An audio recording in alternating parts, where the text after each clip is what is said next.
that table. And so what's been happening today in Cairo, so in the Egyptian capital, you've had the leader of the political wing of Hamas going there to be briefed on what's happening, because as you suggest, James, it's not a case of Israel and Hamas sitting together at a table. That would be impossible. But the hope is that from what's been going on behind the scenes, there may be a lull in the fighting. But I think you hit the nail on the head. The fact that the Prime Minister in Israel, Benjamin Netanyahu, has been so tough in public, saying we won't negotiate with Hamas, we won't withdraw from Gaza itself, we won't release thousands of Palestinian prisoners from jails, would suggest that there's no room for negotiation. But clearly negotiation is what's happening. Nick, from your vantage point in Jerusalem, is it possible to assess some of the other breakout points of a wider Middle East conflict, including what's happening in the Red Sea?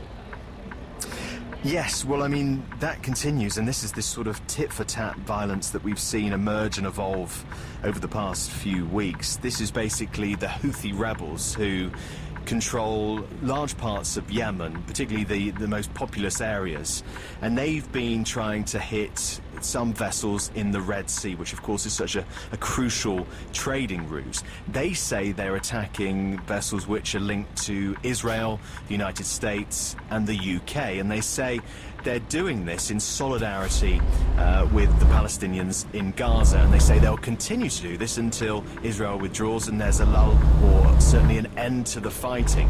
The latest we've seen is that the Houthis are claiming they struck a ship today, that a vessel was hit. Some confusion over the name of that vessel and which one it was exactly, but certainly the Houthis are saying that in the past week 10 attacks they've launched, and so there's no sign actually that they're going to stop doing this, despite, as we've seen, these attacks by the Americans and the British, particularly the Americans overnight. They said they destroyed 10 of these Houthi drones before they got a chance to be deployed and sent out to the sea to try and hit these vessels. Nick, I know you and your team spend a lot of time reporting from outside our bureau in Jerusalem, but when you are in Jerusalem among Israeli society, does it feel like a war's going on? Well, I think Jerusalem, as you know, is an interesting one, James, because it is, although a very short distance from Gaza, relatively speaking, there is a sense of life going on. I think if you go to Tel Aviv, say, you get a sense that this is a country that sees itself as at war. Everywhere you do see the photographs of the hostages who remain in captivity in Gaza, and that is something that people do talk about in normal conversations, but also the fact that these images of those who've been taken by Hamas on October the 7th, their faces look out on lots of streets, and so that dominates the public mood in some ways, and also, of course, is a big factor in the actions that Israel will take in the future and how Benjamin Netanyahu plays this, because, as we know, he's come under pressure from a lot of the families saying that the emphasis is wrong, that actually more should be done to try and retrieve their loved ones rather than this all-out assault on Hamas. Our correspondent Nick being with our producer Insaf Abbas in Jerusalem. Many thanks to them. Well, we want to continue our coverage of Israel and Gaza by looking at life inside the Palestinian territory of Gaza itself. The BBC's Gaza Daily radio programme spoke to this woman in the Al Fukari area, which is east of Khan Yunis in the south. We left the north with just our summer clothes. I can't find anything for my children to wear. Nothing. The water comes in from everywhere and the ceiling is dripping. We can't even sit still. My tent won't survive in this rain. All my clothes... My tent won't survive in this rain. All my girls are wet and they don't have any clothes. Our situation is catastrophic. We hope that all the countries stand with us and end this misery that we're living. Voice there from Gaza, brought to us by the BBC's Gaza Daily radio programme, put together by my colleagues at BBC Arabic.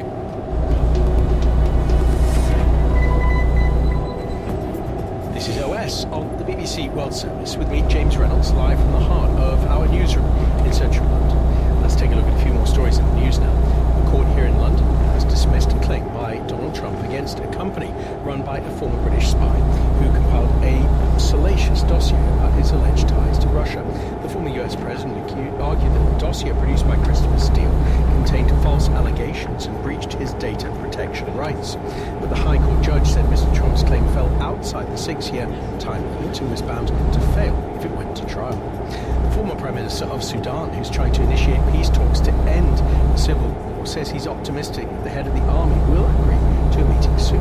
Abdullah Hamdok, who was ousted in a coup in 2021, is part of a broad alliance that includes trade unions and political parties. And guitars and amplifiers belonging to the Dire Straits star Mark Knopfler have sold for more than $8 million at auction, much higher than had been estimated. Knopfler sold more than 120 of his guitars and amps, with 25% of the proceeds going to charity. The sale was led by Knopfler's 1959 vintage Gibson Les Paul Standard, which sold for over $700,000, setting a new world auction record for the model. We return to our coverage of the different front lines in the Middle East and the fact that our partner broadcaster in the United States, CBS, says that the Biden administration has approved plans for a series of strikes on Iranian targets in Syria and Iraq following the drone attack strike that killed 3 U.S. service members in a remote base in Jordan not far from Syria on Sunday. The BBC's State Department correspondent Tom Bateman, fresh from his previous assignment as Middle East correspondent, joins us from Washington.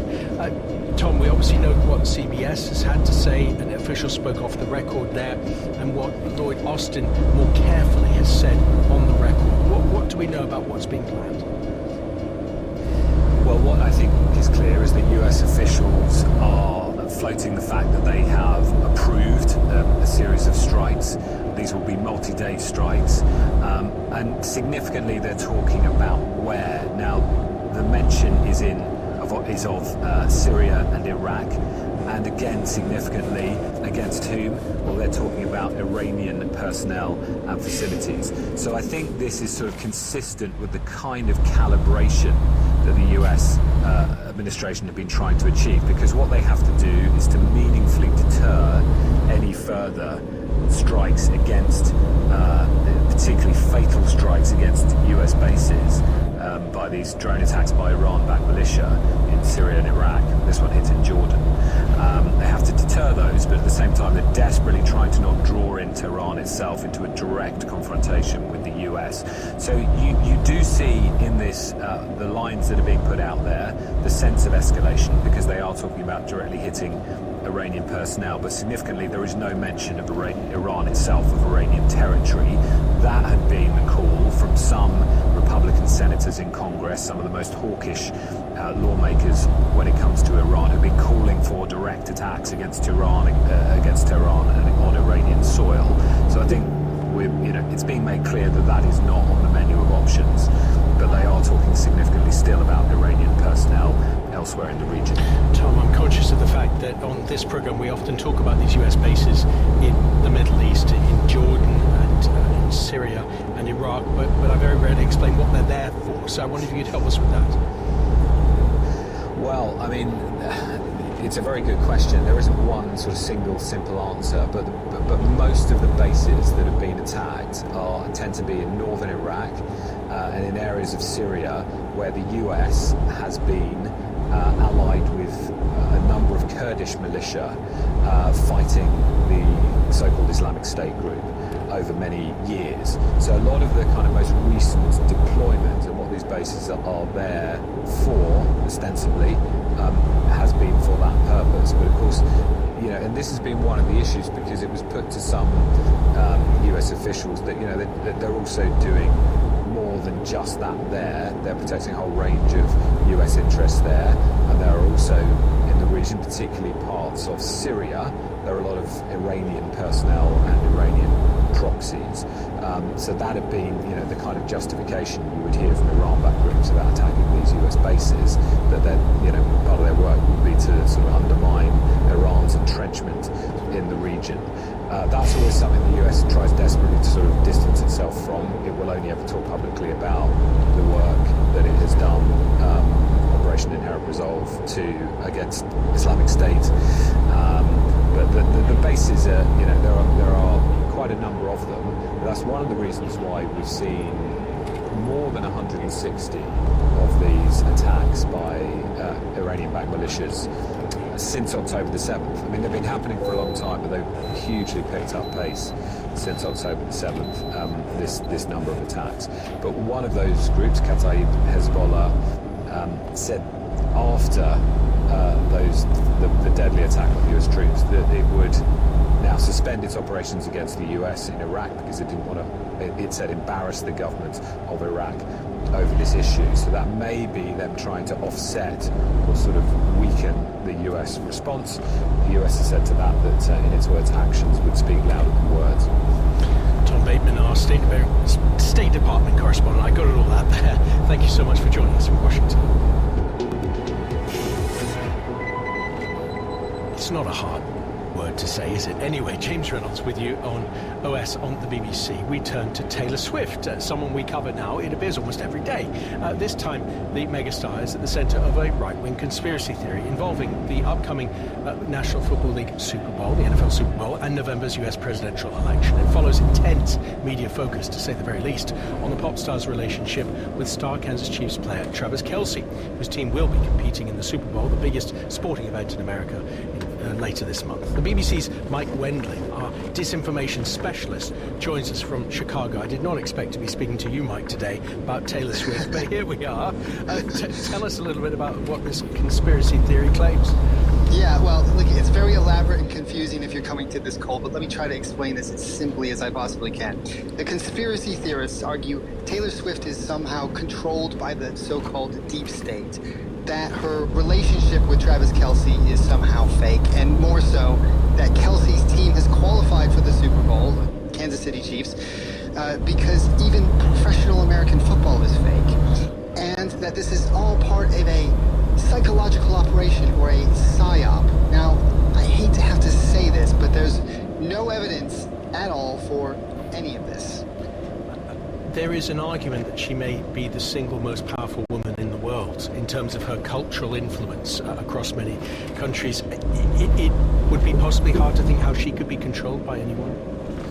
Yeah, it's pretty crazy to think that Taylor Swift does anything that Taylor Swift doesn't want to do. But as you mentioned, she's incredibly popular, much more popular than either Joe Biden or Donald Trump. And we also know that she has endorsed Democrats, including Joe Biden, in the past. So this is a pretty transparent attempt by Donald Trump's MAGA world supporters to try and discredit her, to try and say that she is somehow being controlled by shadowy forces or a larger narrative, rather than just making up her own mind about her own political involvement or political non-involvement, if that's her choice. And Mike, you live in the States. Is Taylor Swift a figure who has support from people regardless of political views, or is this conspiracy designed perhaps to make sure she only has support from one part of the country? Yeah, well, if you look at Taylor Swift's background, in Tennessee and the whole sort of like Nashville scene,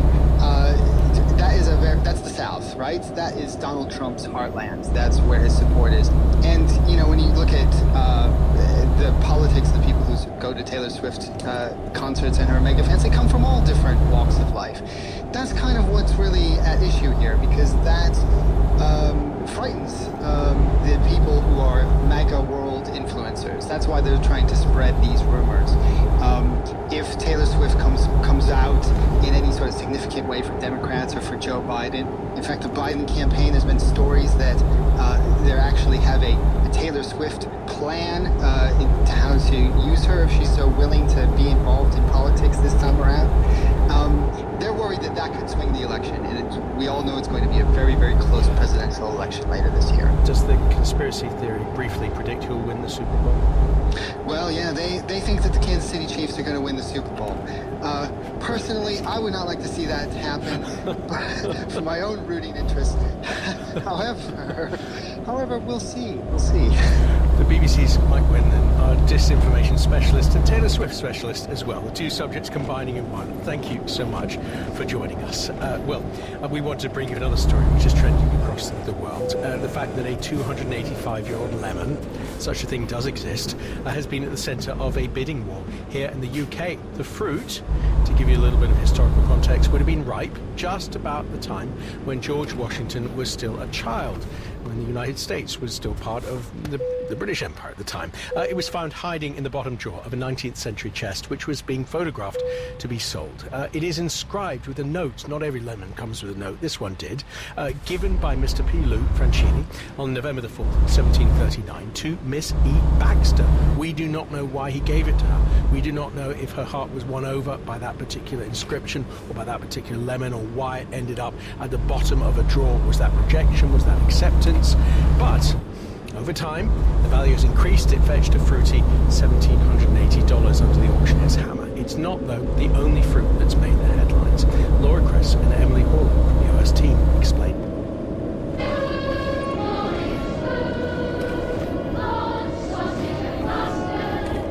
How about a piece of fruit that's so old, it's a fossil? In 2023, scientists in the Patagonia region of Argentina discovered a 52-million-year-old fossilized berry.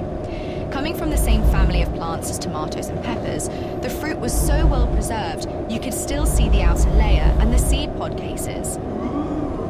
Scientists say they're hoping they'll find more plant fossils in the region.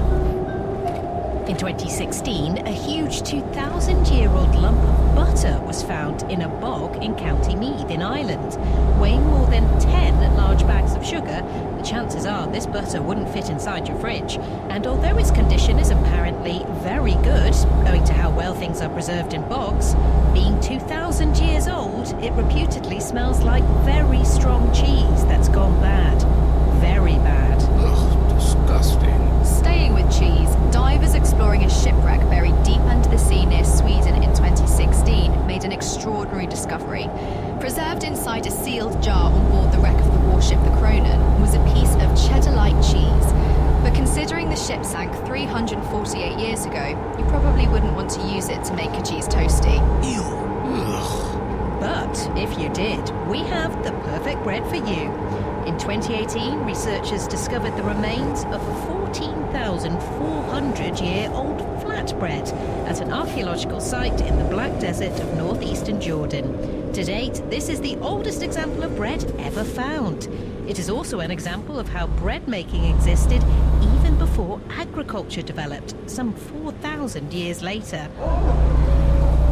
And for dessert, how about a slice of 60-year-old cake? In 2015, an American couple revealed they were still eating their wedding cake 60 years after it was first baked in 1955. Anne and Ken Fredericks from Florida decided to eat one piece of the fruitcake every year to celebrate the day they got married.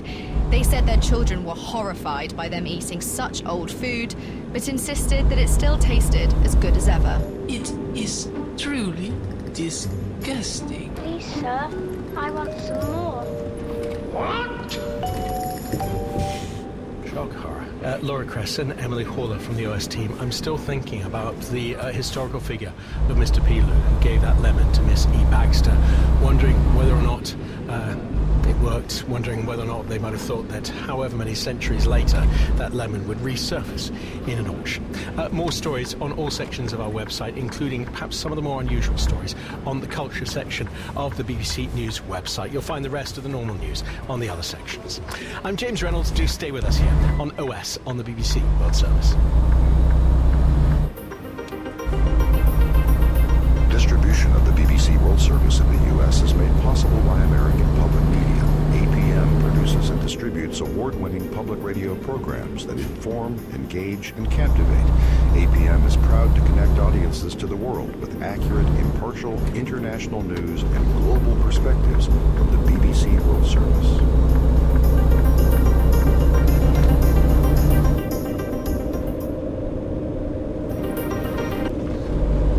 Support for Public Radio Tulsa is provided by Philbrook Museum of Art.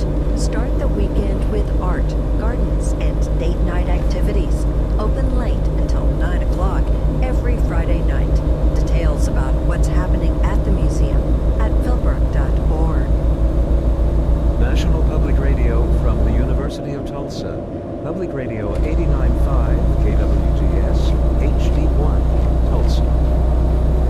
Hello, this is James Reynolds, live in the BBC's newsroom in central London. Welcome to OS. What is it like to be an artist in Russia right now amid war?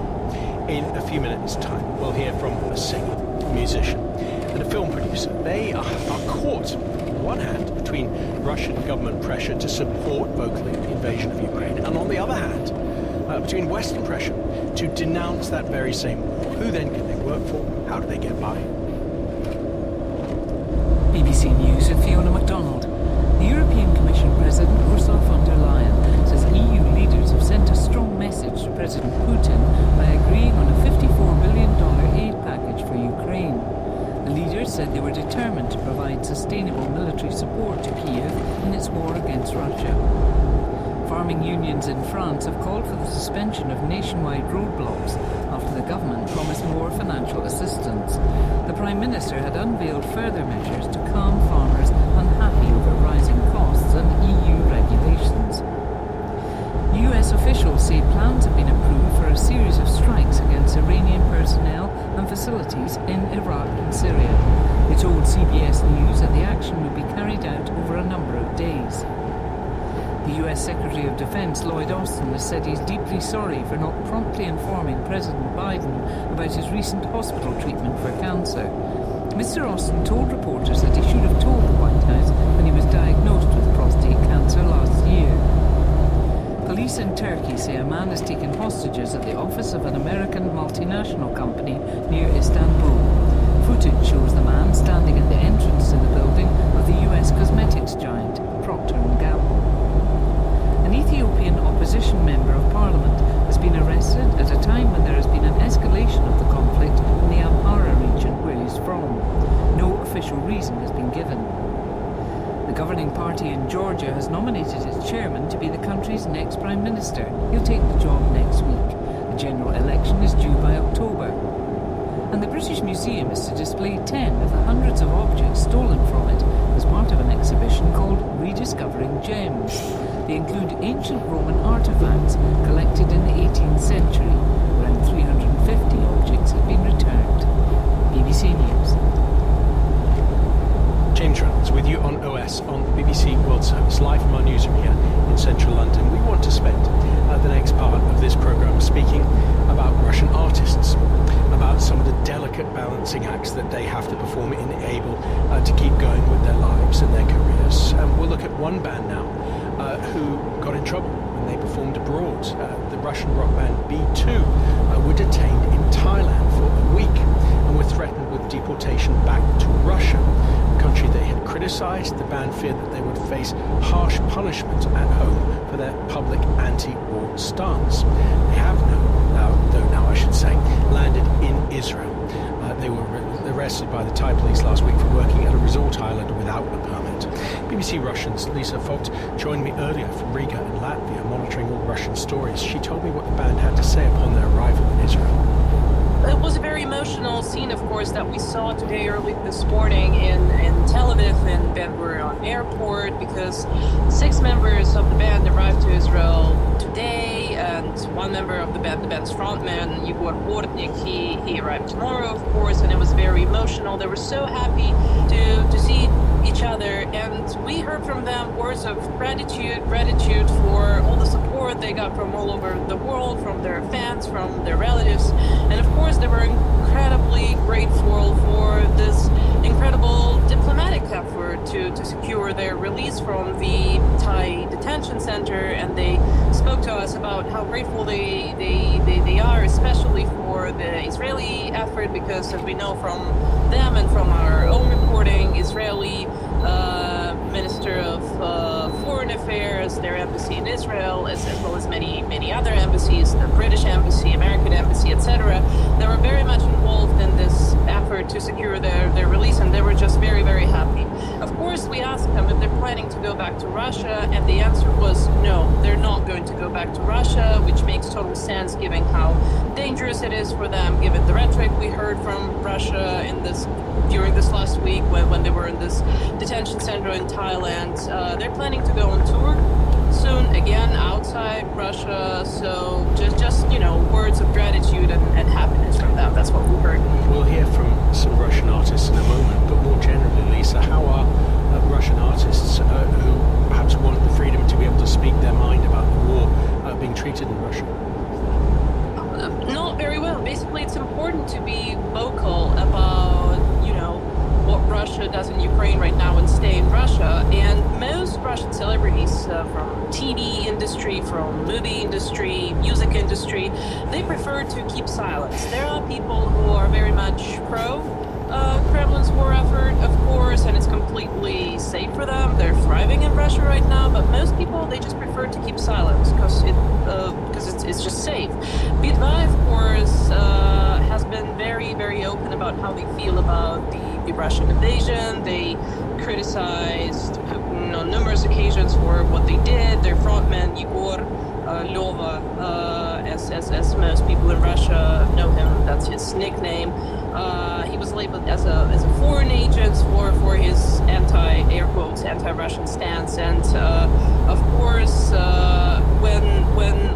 when you feel like this and when you're open about this, you just can't stay in Russia. And since 2022, when the war started, they've been exclusively performing out of Russia, but mostly Europe and, well, as in this case, in Thailand, of course, and all over the world, because many Russians actually fled Russia after the war, right? And their fans live all over the world, but Russia has been basically closed for them and for every artist who is open about how they feel about this invasion. Lisa Fox from BBC Russian reporting that. Well, we want to now continue this conversation. Before we came on air, we went to a quieter studio to speak to 3 Russian artists to get a sense of what it's like to live and work in the country at the moment. Manisha is a singer and songwriter. You might have seen her before because she was Russia's official entrant in the 2021 Eurovision Song Contest, the last to be held before the war in Ukraine, the last to be held in which Russia was a participant. She came a very respectable ninth. We also spoke to a man who didn't want to reveal his real name, so we're calling him Arkady. He's a musician. And our third guest was Vladislav, a film producer, who said that being a producer was a very boring job, something that has been objected to by all of the producers of this program, who say that theirs is a very interesting job. Well, Manisha started by telling me how life had changed since February 2022 and the beginning of Russia's invasion of its neighbor, Ukraine. Life is not easy, but I'm not complaining because I'm not under the bombs. I am blacklisted since March 2022. What does it mean? It means that I'm not allowed to work, to give concerts. My music is forbidden to be played in schools, kindergartens, parks, restaurants. I'm not even allowed to perform at charity concerts, and I cannot work with companies to advertise something because people refuse to cooperate with me because they are afraid to be cancelled too. All offers to perform are cancelled because of, when someone is from government saying no, she cannot perform because of blacklist, because of her position. You're a very recognizable figure. You represented your country in Eurovision. So when you walk down the street, people must see who you are. Do they speak to you? Do they ask, hey, where are your songs? Actually, I'm using my social media still, and my people are always with me. I don't like to walk around Moscow openly because I'm a little bit afraid. I have some issues since Eurovision because I've had lots of friends. And when I'm alone, I'm not walking alone. I'm always with someone. But when I meet people, often they are hugging me and saying to me that they are with me, they understand me. We all in one country, and we have to deal with all of those laws that we see day by day. You're obviously still an artist, even if you can't perform. Really, does this Thank God. Yeah. So does this mean that in your house you're still writing songs, you're still singing in your own house, even if you can't sing to the public? Yeah, and also I perform whenever I can. I mean, outside of Russia. And last year I had a very successful tour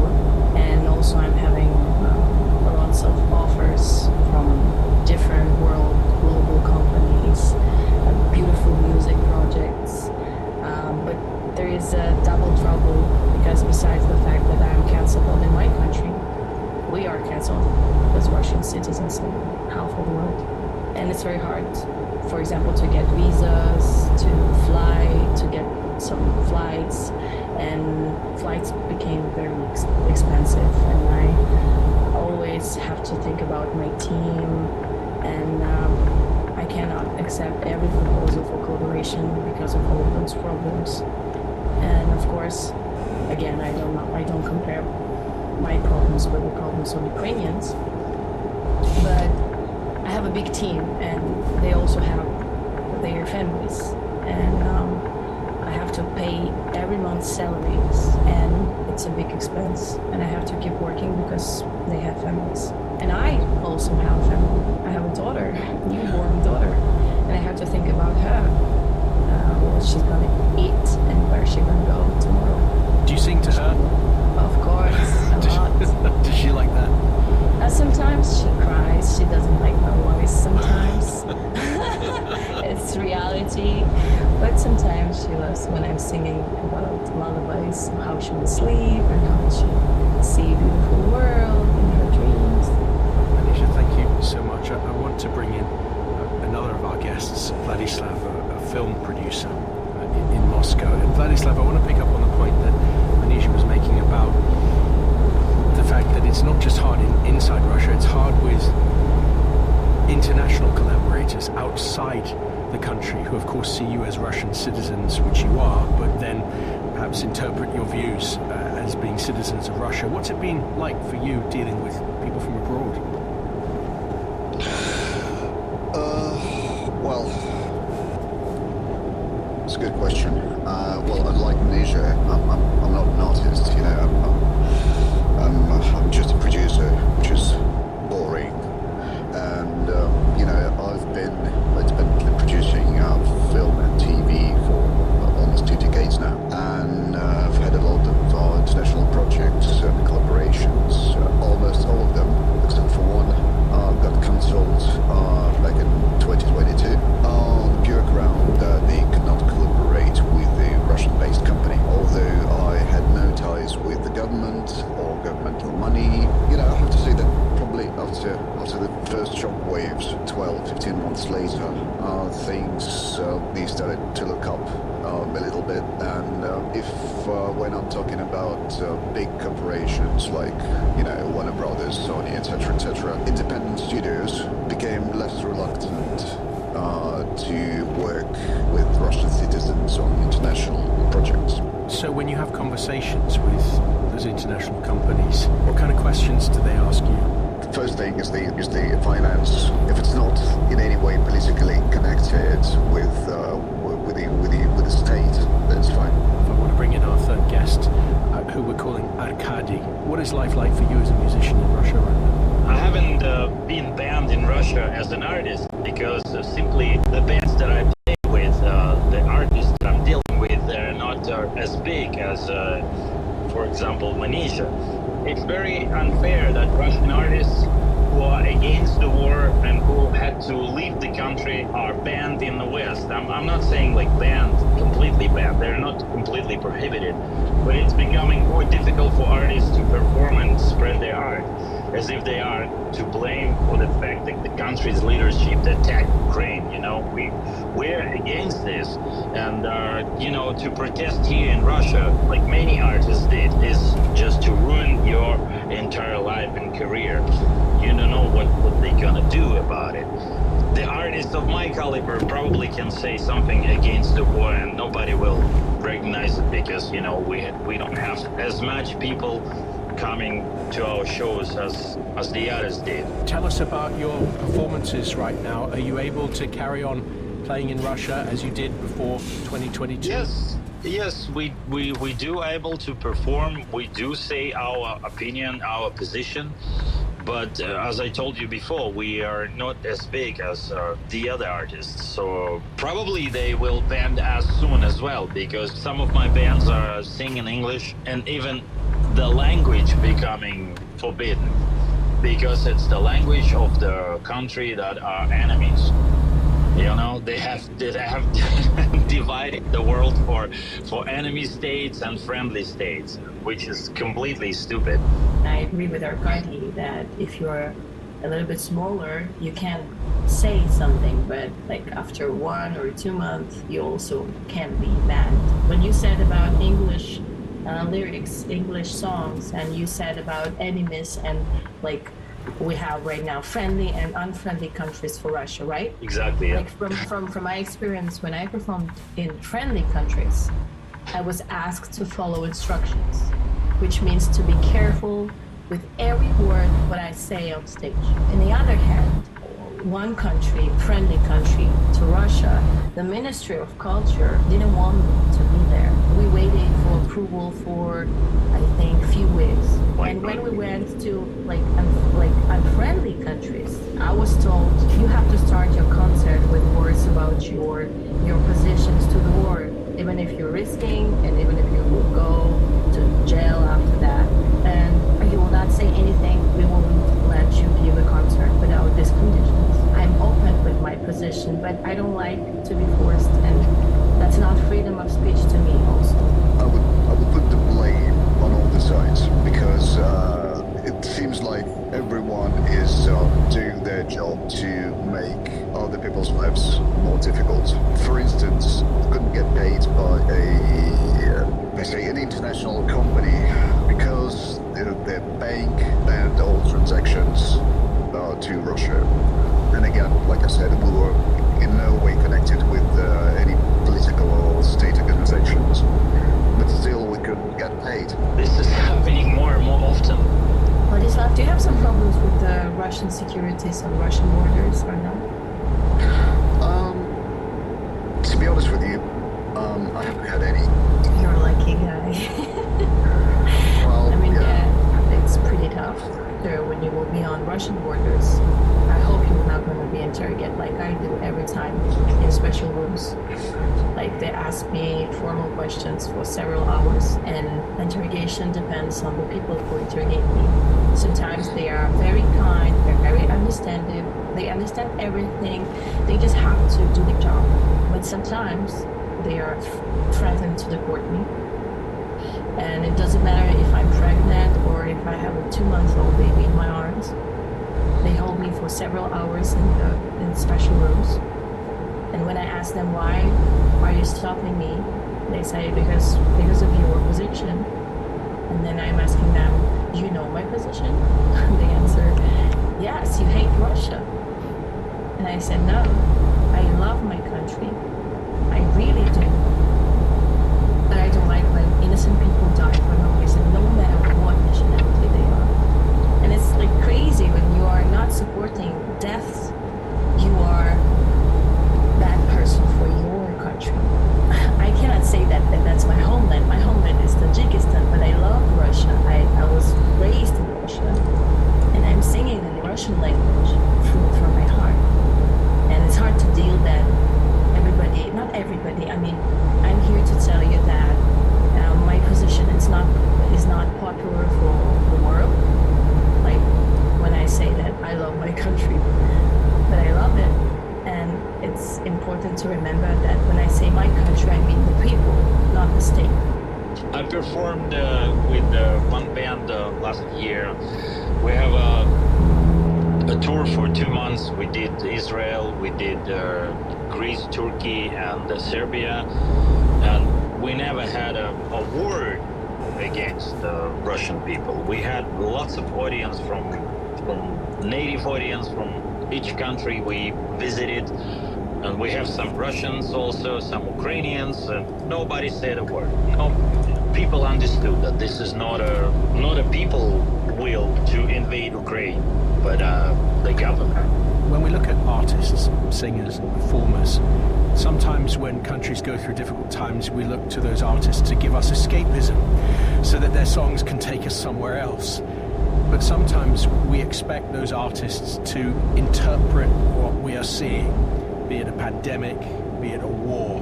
How do you see your role as an artist at the moment? Everybody got tired of everything what's happening in the world, in the whole world. There are so many wars. I'm, as a goodwill ambassador of UN, telling you there are too many conflicts right now in our world.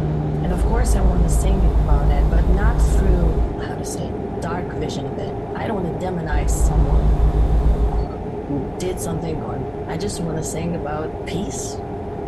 I just want to sing about ways how we can find some common things between us, because we still are having them, but we're forgetting them day by day because of media, because of social media, especially social media. We are always arguing with each other, always. Like, we still cannot separate Russians and Russian state. I can see it through media every day. And I can see it in my work, how it works. Manisha, we got to know who you are because of your performance in Eurovision. But of course, your Russian audiences know you for so much more than that. But given that Russia is not allowed to compete in Eurovision at the moment, when that competition comes around in May, what will you be doing that night? I will be watching it. I mean, I watched it last year and I love it. This is my favorite show in the world. And people who works there, team of Eurovision, always were kind to me, always, and we had very good relationships. But then war started, and funny fact that doesn't matter if I'm supporting or not supporting war, I wasn't supporting it. They unfollowed me and canceled me everywhere. I had friendship with them, and it was sad, very sad too. But still, doesn't matter. I love to watch it, and I'm gonna watch it again and again. You know, artists' weapons are their songs, their paintings, their poems, their lyrics, their books. We're not killing people. We're an artist. Our only weapon is our songs. Manisha, Arkady, and Vladislav in conversation. James Reynolds with you on OS from the BBC World Service, live from the middle of our newsroom in central London. Let's take a look at a couple more stories in the news now. The World Health Organization warns that the number of cancer cases globally will rise steadily in the coming decades. It forecasts a 77% increase to 35 million cases a year by mid-century. WHO experts say the increase reflects a growing and aging global population, with tobacco, alcohol, obesity, and air pollution playing major roles. Netflix has revealed the first look footage of Squid Game Season 2. The short snippet picks up immediately after the end of the first season of the South Korean hit TV show, which was watched by over 100 million people around the world in its first month. Here in England and Wales, a ban on XL bully dogs has come into force today, and it's now a criminal offence to own animals without a certificate proving they have been neutered and microchipped. An XL bully is the largest kind of American bully dog. There are no official statistics for how many XL bullies there are in the UK, but estimates vary between 50,000 and 100,000. The government banned the XL bully after a rise in fatal dog attacks. Before 2021, there were about 3 dog attacks per year, but there have been 23 attack deaths, I should say, per year. Since then, there have been 23, with the XL bully disproportionately involved. This morning, dog owners discussed the new law on a BBC radio phone-in programme hosted by my colleague Nikki Campbell. We'll hear firstly from Vanessa, who runs an animal rescue centre. My team work in rescue because we care passionately about the welfare of dogs, and having to put healthy, rehomable dogs to sleep now because we cannot legally rehome them is just heartbreaking. It's the animal welfare sector that's going to have to bear the brunt of this, and we feel like we've been hung out to dry. I think the problem that hasn't really been highlighted, only briefly, is the bite of these bull-type dogs is totally different from any other breed. They bite, they lock their jaws, they rip and shake their prey. Whereas with a bigger dog, even Irish Wolfhound, the bite is different. They'll bite and they will let go, as will smaller breeds. Whereas, you have more chance of stopping serious injury or death. It's dangerous. They're not pet dogs. People are having them as status and protection dogs. When I was a kid back in the 80s, it was all about Alsatians being the dangerous dog, and Dobermans, and their bite is easily as strong as Staff is and XL bullies. But the bite is different. I'm afraid that the damage can be exactly the same. They don't just lock on. The damage can be bad, but you have more chance of diffusing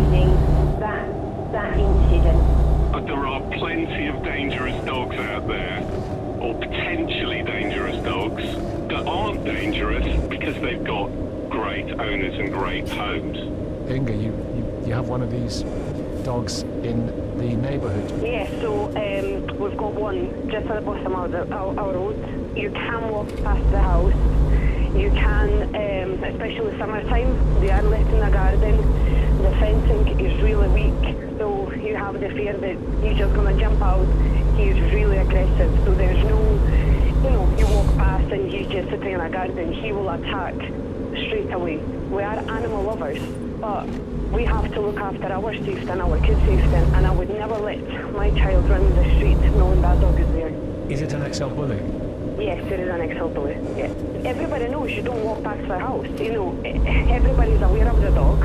I refuse to walk my own dog, so my husband actually walks them, because I've got fear that if I do go outside and that dog runs out the garden, he will just eat my dogs there and then. I mean, I've got an 18-month-old XL bully. He's exempt. That just to me screams it's the owner. The owner put the time and effort into training this dog. And yeah, fair enough, the dog might still be reactive. Like, it's still like might not like people walking past. But if that owner knew that and brought the dog in when people are going past, or put the effort in to look after that dog, you wouldn't have to have people being scared of them. I mean, I've only just had my first bad reaction with Bailey walking on his lead with his muzzle on today. Everyone else has been absolutely amazing. Don't get us wrong, he's 18 months old, he's still a young dog. He just wants to play, he jumps up, he wants cuddles, he wants to kiss you. I was walking down the street, he was absolutely lovely and calm. Lady stopped in her tracks, refused to walk past him. Bailey got bored waiting. We lay down on the floor and were just lying there. And she was putting and humming and hawing at us. But I can understand, normally I'll deliberately cross the road for people just to make sure they don't feel uncomfortable with me walking my dog. But that is the first time I've ever experienced such negativity. And I mean, they are big, powerful, they are a big breed. But this is what the fight book trying to overturn it was for. I completely agree with getting the dogs licensed and going through the correct training. And I mean, even before the ban got mentioned, me and my husband agreed to start muzzle training Bailey purely because we didn't want anything negative to reflect back on Bailey. And that's not because he's a vicious dog or he's aggressive in any way at all. It was for his safety, because all it took was somebody to report him. The people that want aggressive dogs to show status, as the lady says, they're just going to bypass XL bullies now and go to Rottweilers or Dobermans or Alsatians. There are plenty of dogs that are